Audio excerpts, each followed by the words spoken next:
भाभी रोज मुझसे 1 किलो मसूर की दाल मंगवाती थी, मगर उस वक्त मैं बहुत हैरान हो जाती जब भाभी उस दाल को बिना पकाए ही अपने बेडरूम में ले जाती और जब बाहर निकलती तो वो लंगड़ा लंगड़ा कर चलती और कहती कि दाल बहुत अच्छी थी।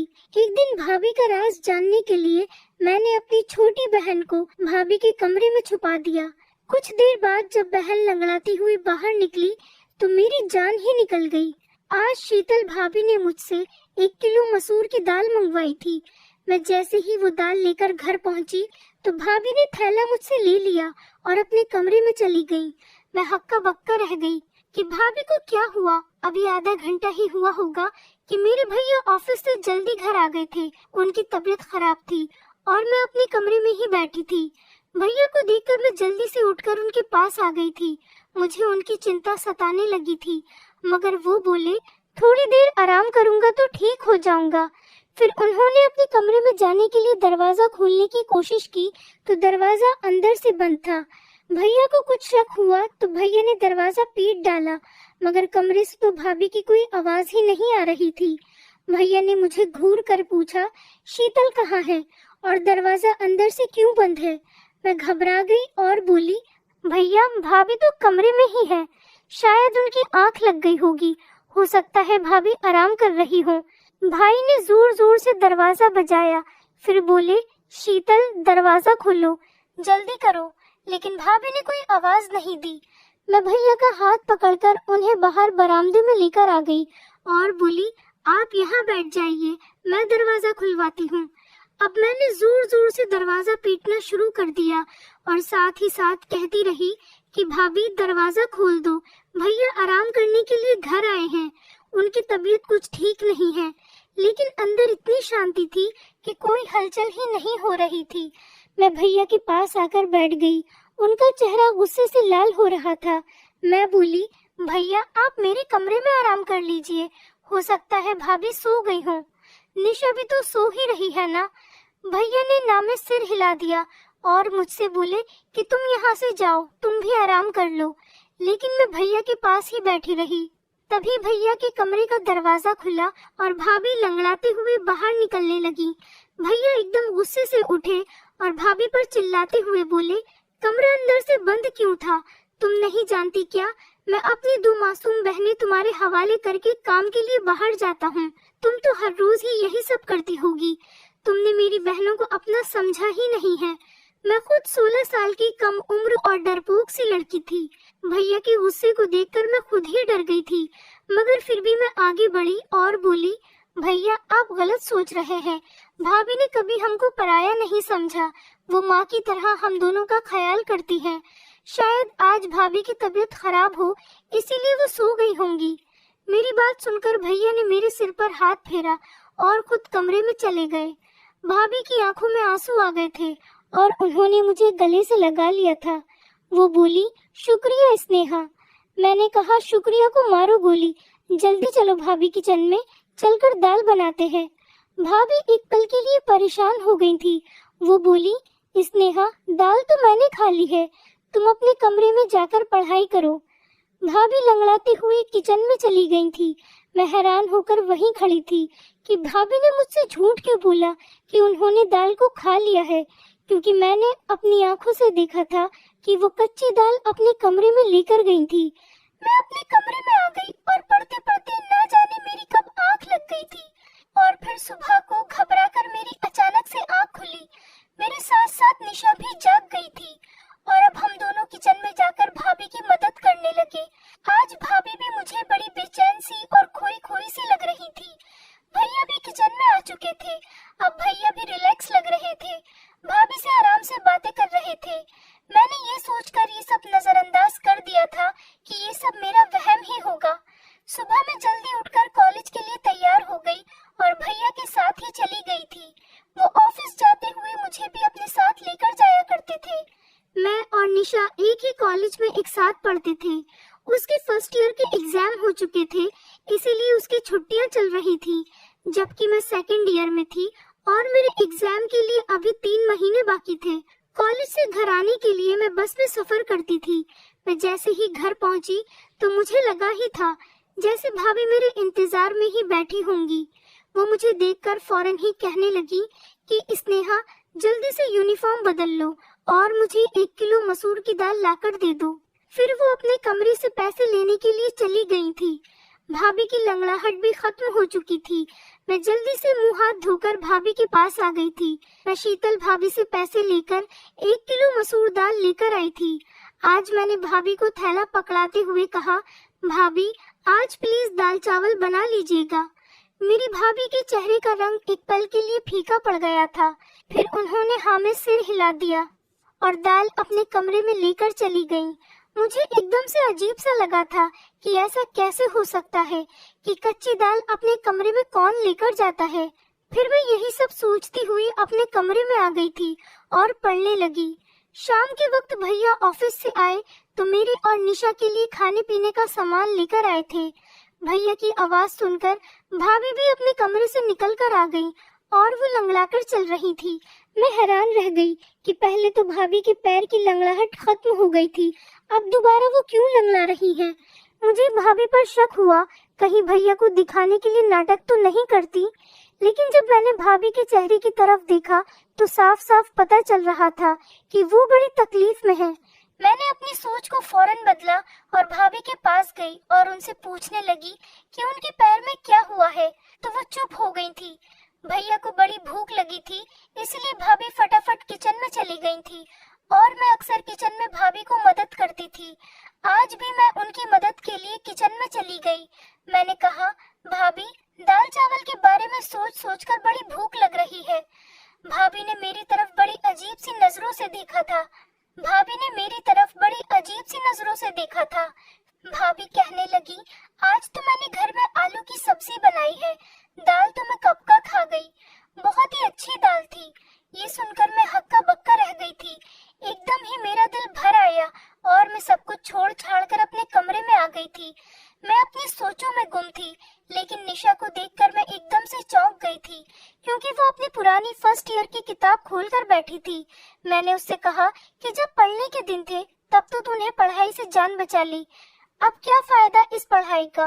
मैंने निशा से किताबें छीनने के लिए हाथ आगे किया तो उसने मेरा हाथ झटक दिया था और एकदम गुस्से से बोली, कभी तो मेरी जान बख्श दिया करो, हर वक्त मेरी माँ बनने की कोशिश मत किया करो। आप सिर्फ मुझसे 2 साल बड़ी है, 20 साल नहीं, जो मेरे हर मामले में टांग अड़ाती फिरती है। मुझे निशा से इस तरह के बर्ताव की बिल्कुल भी उम्मीद नहीं थी। निशा ने तो कभी मेरे साथ इस तरह की बात नहीं की थी। मैं उसे छोड़कर भैया के पास आकर बैठ गई थी। भैया मुझसे पढ़ाई के बारे में पूछने लगे, जबकि मेरा सारा ध्यान भाभी की टांग पर था। वो भैया के सामने आने का टाल रही थी और बहुत मुश्किल से कोशिश कर रही थी कि वो लंगड़ाकर न चले। भैया ने मुझे जब यूं सोच में गुमसुम पाया तो परेशानी की वजह पूछने लगे। मैंने बिना कुछ सोचे समझे ही भैया को बता दिया कि निशा ने मेरे साथ बदतमीजी की है। भाई ये बात सुनकर हैरान हो गए थे। फिर उन्होंने निशा को आवाज देकर बाहर बुलाया और बोले कि तुम हर वक्त कमरे में क्यों घुसी रहती हो, बाहर आकर हम सबके साथ क्यों नहीं बैठती। भैया के शब्द अभी मुंह में ही थे कि निशा ने जोर जोर से रोना शुरू कर दिया था। वो बोली, पिताजी खुद तो इस दुनिया से चले गए, लेकिन मुझे दर दर की ठोकरें खाने के लिए छोड़ गए। भैया कहता है कमरे में मत बैठो, भाभी कहती है घर के कामों में हाथ बटाओ, जबकि मेरी बहन तो मेरी दुश्मन ही बनी हुई है। भैया निशा की हालत देखकर हैरान रह गए थे। फिर भैया उठे और निशा को गले लगाकर प्यार करने लगे और बोले, निशा तुम जानती हो कि मैंने तुम्हें कभी भी अपनी बहन नहीं समझा, हमेशा अपनी बेटी ही समझा है, फिर तुम इस तरह की बातें क्यों सोचने लगी हो। निशा कुछ भी बोले बिना सिर्फ रोती चली जा रही थी। हम सब भी परेशान हो गए थे। फिर अचानक ही उसने अपने आंसू पोंछ लिए और हमसे माफी मांगकर कमरे में चली गई थी।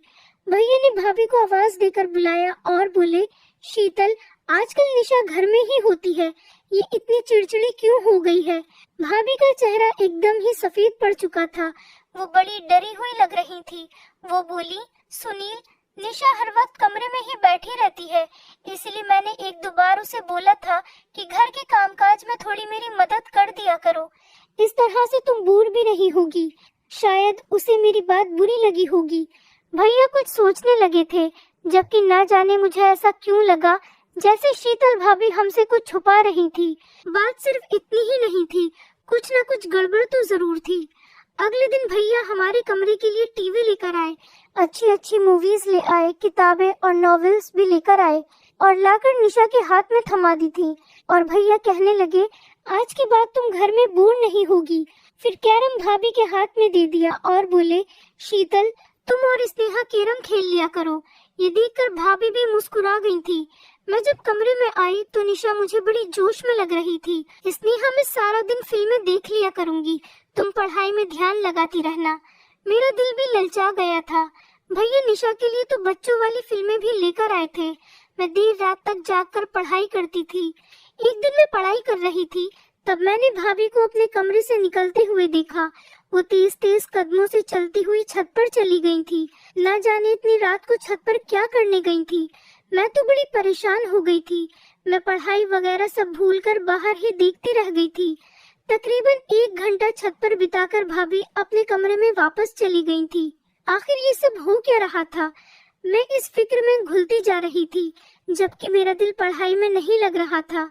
मैं कॉलेज से जैसे ही वापस आई तो भाभी ने मुझे पैसे थमा दिए और फिर से मुझे 1 किलो मसूर दाल लाने के लिए भेज दिया था। मैं कपड़े बदलने कमरे में गई तो ये देखकर दंग रह गई कि निशा फर्स्ट ईयर की किताबें फिर से पढ़ रही थी। मुझे देखकर वो इस तरह चौंक गई थी और झट से वो किताब सहित कमरे से बाहर निकल गई थी। मैंने सोचा कि पहले भाभी की दाल ला देती हूँ, फिर निशा को तो बाद में देखूंगी। मैं दाल ले आई तो भाभी ने मुझसे थैला ले लिया और कोई भी बात किए बिना वो अपने कमरे में चली गई और अंदर से दरवाजा बंद करके कुंडी लगा ली। मैंने सब कुछ नजरअंदाज किया और निशा की खबर लेने के लिए कमरे में गई तो वो मुझसे कहने लगी, स्नेहा तुम भाभी को ये रोज रोज दाल लाकर मत दिया करो। उसकी ये बात सुनकर मैं हैरान रह गई कि वो ऐसा क्यों कह रही है। तो मैंने इस पर उससे पूछा, क्यों, क्या हुआ निशा? जल्दी से उठकर वो मेरे पास आई और कान में मुझे ऐसी बात बोल दी कि मेरा सिर चकराने लगा। मैं निशा की बात झुठला भी नहीं सकती थी क्योंकि वो सारा दिन घर में ही होती थी। उसे तो भाभी के हर काम की बराबर जानकारी होती थी। मैंने निशा को कसम देकर मना कर दिया कि वो फिलहाल इस बात को किसी से भी न कहे। मैं खुद इस सारे मामले की तहकीकात करूंगी, फिर सच सामने आ जाने के बाद ही कुछ फैसला करेंगे। मैं पढ़ने बैठ गई तो निशा टेरेस पर चली गई थी। पढ़ाई में मेरा दिल बिल्कुल भी नहीं लग रहा था। मैं निशा और भाभी की वजह से बहुत परेशान थी। ये दोनों ही बड़ी अजीब अजीब सी हरकतें कर रही थी। मैं अपनी सोचों में गुम थी कि तभी भाभी कमरे से बाहर निकल आई और वो लंगड़ाती हुई चल रही थी। मुझे दाल में कुछ काला लग रहा था। मैंने भाभी से कहा, भाभी दाल कहाँ गई? तो भाभी बोली कि वो तो मैंने खा ली, बड़ी ही अच्छी दाल थी। तो ये सुनकर मैं चुप हो गई और फिर भाभी लंगड़ा लंगड़ा कर चलती हुई घर के काम कर रही थी। तब अचानक मुड़कर बोली, निशा कहाँ है? तो मैंने उन्हें बताया कि वो छत पर गई है। ये सुनकर भाभी के चेहरे का रंग अचानक ही उड़ गया था। वो लंगड़ाती हुई छत की तरफ जाने लगी थी। मैंने सिर झटक दिया और अपनी किताब उठा ली। ये दोनों तो पागल हैं, मुझे भी पागल कर देंगी। लेकिन मेरा दिल पढ़ाई में नहीं लग रहा था। भाभी को छत पर गए हुए बहुत देर हो गई थी। मैं भी उन दोनों के पीछे ही छत पर चली गई। सीढ़ियों पर चढ़ते हुए मैं भाभी की आवाज आसानी से सुन सकती थी। भाभी निशा को बुरी तरह से डांट रही थी। निशा के रोने की आवाज भी आ रही थी। मेरा दिल अपनी बहन के लिए टूट सा गया था। मैं जैसे ही छत पर पहुंची तो भाभी मुझे देखकर डर गई थी। उन्होंने निशा को गले से लगाया और प्यार से बोली, कैरम नहीं खेलोगी अपनी भाभी के साथ? निशा ने भी अपने आंसू पोंछ दिए थे और जबरदस्ती मुस्कुराने की कोशिश कर रही थी। मैं उन दोनों को हैरत से देख रही थी। मैंने निशा का हाथ पकड़ा और उसे खींचते हुए नीचे लेकर आ गई थी। उसे कमरे में लाकर मैंने पूछा, भाभी तुम्हें क्यों डांट रही थी? निशा घबरा गई और बोली, नहीं तो भाभी मुझे क्यों डांटेंगी, बल्कि वो तो मुझसे बहुत प्यार करती है। मैं कुछ सोचकर चुप हो गई थी। मैंने कहा, निशा मुझे तुम्हारी मदद की जरूरत है। मैं भाभी का राज जानना चाहती हूँ। उस दिन तुमने जो मुझे बात बताई थी वो सिर्फ तुम्हारा वहम था, लेकिन मैं चाहती हूँ कि तुम मुझे असली सबूत लाकर दो। कल जब मैं भाभी को दाल लाकर दूंगी तो तुम उनके कमरे में छुपकर देखना कि वो दाल कैसे खाती है और फिर लंगड़ाकर क्यों चलने लगती है। मेरी बात सुनकर निशा एकदम से मुस्कुरा गई थी। वो बोली, स्नेहा, मैं तुम्हारा साथ दूंगी। अगले दिन कॉलेज से वापस आते समय मैं अपने दिमाग में सारा प्लान फिट करके आई थी। घर पहुंची तो मैंने भाभी को मेरा इंतजार करते हुए पाया था। वो बोली, स्नेहा, जल्दी से दाल लाकर दे दो। मैं मुंह धोने के लिए कमरे में चली गई और निशा को भी समझा दिया कि जैसे ही भाभी को आवाज देकर मैं बुला लूंगी, तुम उनके कमरे में जाकर छुप जाना। उसने हाँ कह दिया था। मैंने भाभी को आवाज दी और कहा, भाभी, दाल अब महंगी हो गई है, थोड़े पैसे और देने पड़ेंगे। भाभी मुस्कुराकर बोली, तो फिर क्या हुआ, मैं अभी लाकर देती हूँ पैसे। इतनी देर में निशा भाभी के कमरे में जाकर छुप गई थी। मैं दाल ले आई थी। भाभी ने खुशी खुशी वो दाल मुझसे ले ली और अपने कमरे में चली गई। मैं बाहर बरामदे में बेचैन होकर चक्कर पे चक्कर काट रही थी। 1 घंटे बाद भाभी के कमरे का दरवाजा खुला और वो लंगड़ाती हुई कमरे से बाहर आ गई थी। फिर भाभी किचन में चली गई तो निशा भी उनके कमरे से बाहर निकल आई। ये देखकर तो मैं दंग रह गई कि निशा भी आज लंगड़ाकर चल रही थी। मैंने निशा का हाथ पकड़ा और जल्दी से पूछा, निशा, बताओ, मुझे क्या मालूम हुआ? निशा बड़ी परेशान सी लग रही थी। वो बोली, स्नेहा, मैंने तो तुम्हें पहले ही बता दिया था कि भाभी हमसे छुप छुप कर घर से निकलती है, मगर तुमने मेरी बात का यकीन ही नहीं किया था। वो खिड़की बहुत छोटी है, उससे निकलते वक्त पैर में चोट लग जाती है, इसीलिए भाभी लंगड़ाकर चलती है। मैं भी उस खिड़की से निकलकर भाभी के पीछे जाना चाहती थी, मगर इस चोट की वजह से मैं वापस आ गई। मैंने निशा को कसम दी कि वो भैया को इस बारे में कुछ भी न बताए। वो बोली, पागल तो मैं हूँ नहीं जो भाई का घर उजाड़ने का सोचूंगी। मैंने निशा को एक किताब दे दी और बोली कि तुम इसको पढ़ लेना। मैं उसका छोटा सा दिमाग दूसरी तरफ घुमाना चाहती थी, जबकि मैं खुद इस दुविधा में फंस गई थी कि भाभी के बारे में मैं भैया को कैसे बताऊं या फिर ना बताऊं। भाभी हमारे साथ तो बहुत अच्छे से रहती थी, मगर वो मेरे भैया के साथ बेवफाई कर रही थी। यही बातें सोचते सोचते मेरी आंख लग गई थी। न जाने कितनी देर में सोती रही। जब भैया के चीखने चिल्लाने की आवाज आई तब मैं घबराकर उठ बैठी थी। मेरी तो जान ही निकल गई थी। मैं भागती हुई बरामदे में गई तो मैंने भैया, भाभी और निशा को देखा। मुझे लगा निशा ने भाभी की हकीकत भैया को बता दी, तभी तो वो उन पर गुस्सा कर रहे हैं। मुझे देखकर भैया गुस्से से बोले, स्नेहा, मैं तो तुम्हें बहुत होशियार समझता था, मगर तुम भी इसको नहीं संभाल पाई। भैया का इशारा निशा की तरफ था। मैं जल्दी से आगे बढ़ी और बोली, भैया, हुआ क्या है? भाई की आंखों में आंसू आ गए थे। तुम निशा से मुझे ये पता करके बता दो कि छत पर कौन था जो इससे मिलने के लिए आया था। मैं एकदम ही डर गई थी। मैंने जोर जोर से नाम में सिर हिला दिया था। मैं भैया से कहने लगी, भैया, हमारी निशा ऐसी नहीं है, जरूर आपको कोई गलतफहमी हुई होगी। भाभी भी आगे बढ़कर बोली, सुनील, आप बिना सबूत इतना गुस्सा ना करें, बच्ची है, सुधर जाएगी। भैया अब भाभी को घूर घूर के देख रहे थे। वो बोले, मैंने शादी के पहले दिन ही तुम्हें बता दिया था कि ये दोनों लड़कियां सिर्फ मेरी बहनें नहीं हैं, बल्कि मैं इन्हें अपनी बेटियां भी समझता हूँ। तुम माँ बनकर इनकी परवरिश करना। इस तरह से पालन पोषण किया है तुमने इनका। मैंने निशा का हाथ पकड़ा और उसे अपने कमरे में ले गई थी।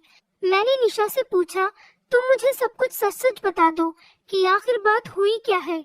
वो रोते हुए कहने लगी कि भाभी चाहती है कि हम दोनों उनके पति का घर छोड़कर चली जाएं, इसीलिए वो ये सब करके हमें हमारे भाई की नजरों में गिराना चाहती है। मैं बोली, तुम फिक्र ना करो, हमारे लिए गड्ढा खोदने वाली खुद ही उसमें गिर जाएगी। अगले दिन मैं भैया के साथ कॉलेज जाने लगी तो भैया बड़े खामोश से थे। उनकी आंखों में गुस्सा साफ दिख रहा था। मैंने भैया से कहा, भैया, आज आप ऑफिस से आधी छुट्टी लेकर मुझे कॉलेज से लेने के लिए आ जाइएगा। मैं एक हकीकत आपके सामने रखना चाहती हूँ। भैया कुछ कहे बिना ही चले गए थे, मगर ये उनकी मेहरबानी थी कि वो मुझे लेने के लिए आ गए थे। मैंने उनसे कहा कि वो घर से बाहर ही रहें, जब तक मैं इशारा करके उन्हें ना बुलाऊं, तभी वो आए। मैं जैसे ही घर गई, भाभी ने दाल का ऑर्डर दे दिया। थोड़ी देर बाद जब मैं दाल लेने बाहर निकली तो भैया आगे बढ़े और बोले, कहाँ जा रही हो? मैंने कहा, बस आप चुप रहें, आज हकीकत आपके सामने आ जाएगी। मैं दाल लेकर घर चली गई तो भाभी ने मेरे हाथ से दाल का थैला ले लिया और कमरे में चली गई। मुझे इसी वक्त का इंतजार था। मैं जल्दी से घर से बाहर आई और भैया को अपने साथ घर लेकर गई।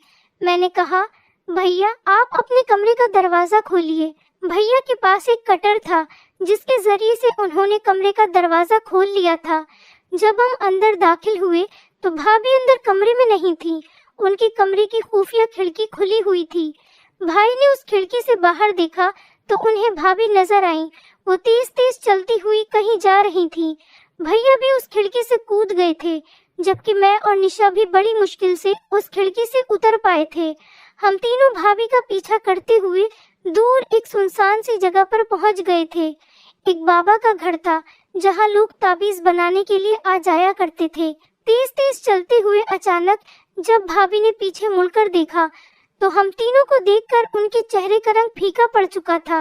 भैया आगे बढ़े और भाभी का हाथ पकड़कर उन्हें घर ले आए थे। भैया के तेवर बड़े खतरनाक हो चुके थे। वो भाभी से बोले, शीतल, आज मैंने अपनी आंखों से सब कुछ देख लिया है, तो झूठ बोलने का कोई मतलब नहीं है, मुझे सच सच बता दो।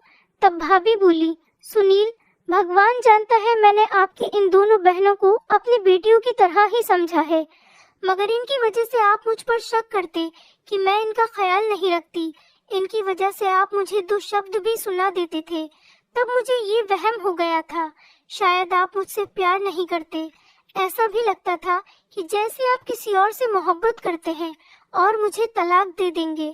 मैंने अपनी बड़ी बहन से इसके बारे में बात की तो वो कहने लगी, एक साधु बाबा है जिनका मंत्र बहुत शक्तिशाली है, उससे पति मुट्ठी में आ जाता है।